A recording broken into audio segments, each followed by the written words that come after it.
In a village forgotten by time, the king doesn't wear a crown, he crawls. Asen, a young man who lost his brother in a mysterious way, decides to challenge an ancient entity that reigns in silence, a colossal serpent that everyone worships. But what he finds under the sacred tree changes everything he believed about fear, power, and sacrifice. Backhand index pointing right. If you're hooked by this story, like it, subscribe to the channel, and help us reach 1,000 subscribers, because you haven't seen anything yet. This tale will turn you inside out. Snake fire. Time doesn't run the same way in Sambakhar. There, the years walk like a shadow, silent, dense, and watched. Because in the center of that village, around an ancient baobab tree, lives the king. But the king is not human. The village grew up around fear, guided by whispers and restrained gestures. Every child grew up hearing the same warning: don't shout near the sacred tree. Never look into the snake's eyes. And never, never ask for someone who hasn't come back. The serpent was colossal, with scales like old sunburnt leather, and amber eyes that never blinked. It was said to have appeared before the village's first bonfires. It was called Jaan, the old snake that knows too much. But there was a secret greater than her size. Asen was different. From an early age, he looked adults in the eye and asked questions that no one wanted to answer. But it was the death of his brother, Falu, that lit a fire inside him. Falu disappeared at the age of 17, on the same night that the snake was seen crawling in a circle around the baobab tree. No one dared to speak. Asen's mother cried in silence. His father turned into a shadow. Asen swore that he would find out the truth, even if he had to face the serpent's eyes. That night, while the drums of the ancestral ritual echoed in the hills, Asen was not in the square. He was behind the baobab tree in silence, with his fists clenched and his heart pounding in his chest. There, he found the claw marks carved into the earth. And in the center of the circle, a piece of cloth. It was the scarf Falu was wearing around his neck. Asen fell to his knees. But before he could cry out, the ground shook. The snake rose. For the first time in decades, Jaan raised her head, looking directly at Asen. Her eyes didn't carry hatred. They carried memories. It wasn't a speech. It was a sound inside her mind. A call without words.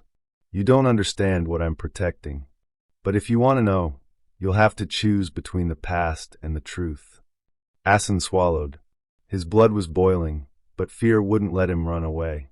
For the first time, he understood. The snake wasn't a monster. Perhaps it was a mirror. When he returned to the village that morning, he didn't say anything. But its eyes were different. And since then, the baobab has never been the same. Asen has changed.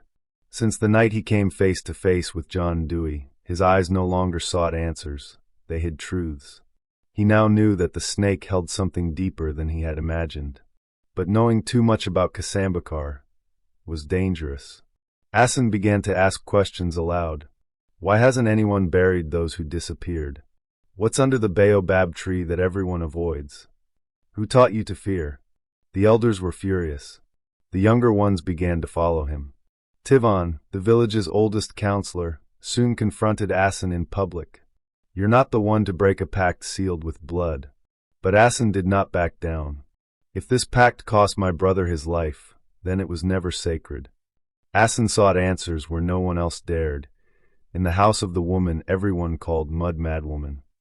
Her real name was Maag, the only living woman who had been present when the serpent first appeared. She lived on the edge of the village, among grass, hanging bones, and maps drawn in charcoal. When Asen found her, she simply said, "You have been touched by her memory, so you are ready." Maag revealed something shocking. The serpent does not reign. She guards. She bears the guilt of our sins. Because one day, it was we who bled the earth dry in the name of power. According to her, Sambakhar was founded on cursed soil. To prevent the curse from lifting, a living sacrifice was made every 10-year cycle. And the chosen one was always someone chosen by silence. No one was taken by force. They disappeared. They were handed over. Falu was not killed. He chose to become the seal. When Tivan learned that Asen had broken the oath of oblivion, the council met. The elder declared. He touched what is forbidden. He must be cast out or handed over. Asen, however, did not back down. If you want to hand me over, then at least look me in the eyes before you betray me. At that moment, something unexpected happened. A child began to cry in the middle of the crowd. It was little Yoro, the son of one of the counselors. He was crying because he had dreamed of Falu. The boy with the red scarf, he told me that the seal will break. That what is buried wants to come out. The people shuddered. The ground seemed to shake slightly. Jaan was awake again. Asen returned to the sacred tree. There, before the serpent, with the people watching from afar, he shouted, "If I am next, then so be it of my own free will. But only if you tell me the truth." The serpent rose, and for the first time, it spoke to everyone. But it was not with words. It was with images. Visions appeared in the eyes of the villagers. Children buried. Ancient leaders laughing around bonfires made of bones. Falu kneeling with tears and accepting his own end. The people fell to their knees. Tivon fainted. Maim Kane from the top of the hill shouted, "The seal you have nurtured for generations is cracking." Asen looked down at the open root of the baobab tree. There something was stirring. Something that should never be awakened. The serpent hissed, "Either we seal it again, or blood will flow until the rivers turn to smoke." The village woke up silent. After the visions projected by the serpent, no one dared to leave their homes. Mothers held their children as if they were the last generation on earth. And Asen was alone. The baobab tree was now cracked at the roots, as if something beneath the earth was beginning to push its way out. And the serpent was weaker. It had used all its strength to show the truth. But the true terror was still dormant. Maim Kane sought Asen out in the twilight. She carried an ancient amulet. Inside were a strand of hair, a dried petal, and a white stone with a slit in the center. "You are between worlds, boy. The world of the living and that of the bearers." She explained that Asen now had the right to seal the cycle or break it forever. But there was a price. If the seal was broken, the buried evil, called the Dual Jinn, would escape. It was an ancient force, a spirit of vengeance that grew fueled by the pacts of the past.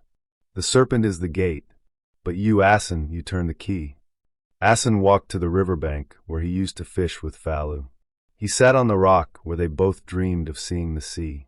"I came to seek justice, but what I found was the guilt of an entire people, and now I carry the weight of them all." He thought about running away.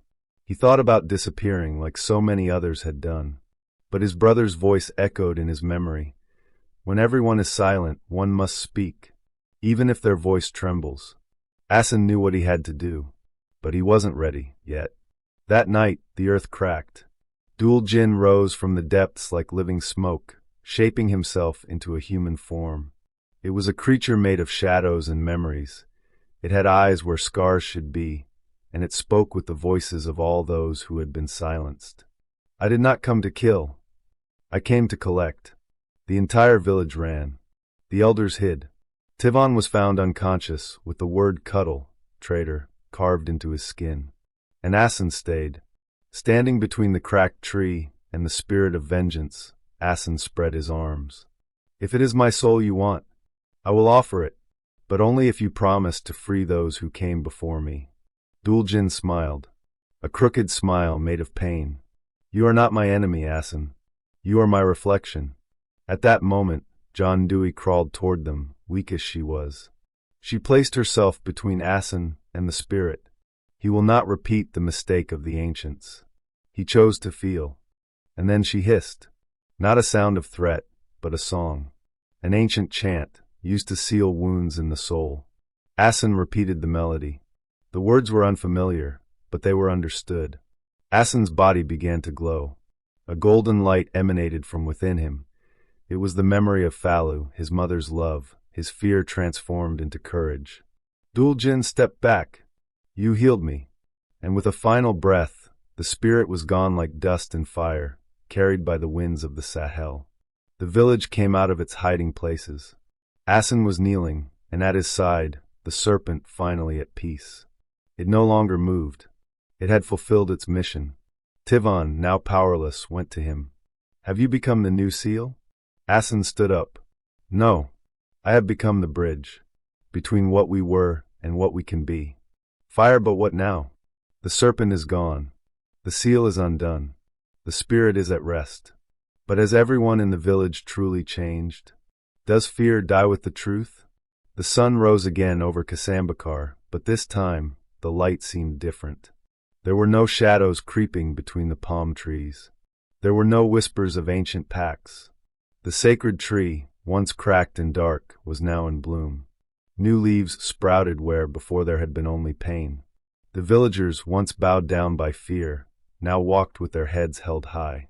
For the first time in generations, no one whispered about disappearances. There was no chosen one of the year. There was only a life. Main walked freely through the village.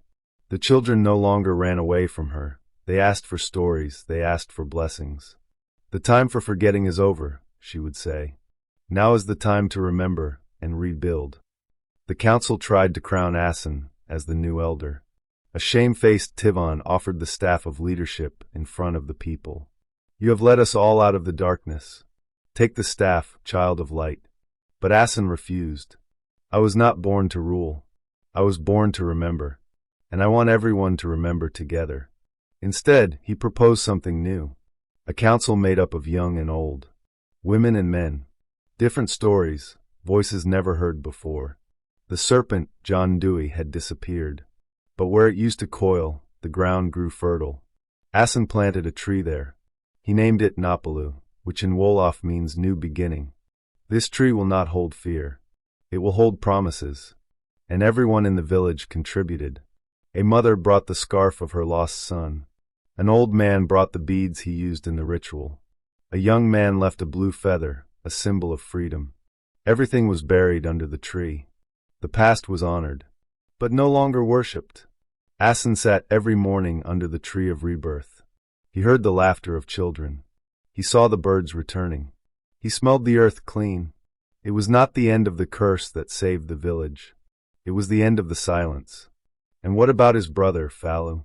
Asen dreamed of him one night. His brother was standing, facing the sea, smiling. You found me where no one looked. Inside you.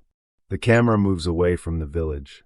Down below, between the dust of the Sahel and the brightness of the new day, we see Sambakhar for the first time in peace. And a voice echoes softly. When a village faces its ghosts, it finds its soul again. Speech balloon, now it's up to you, who listened until the end. If this story touched you, if you believe that all pain can turn into a new beginning, then like the video, subscribe to the channel and comment. I choose to remember. Help us reach our first 1,000 subscribers, folded hands, medium dark skin tone. And stay with us, because the stories of resistance, soul and transformation are just beginning.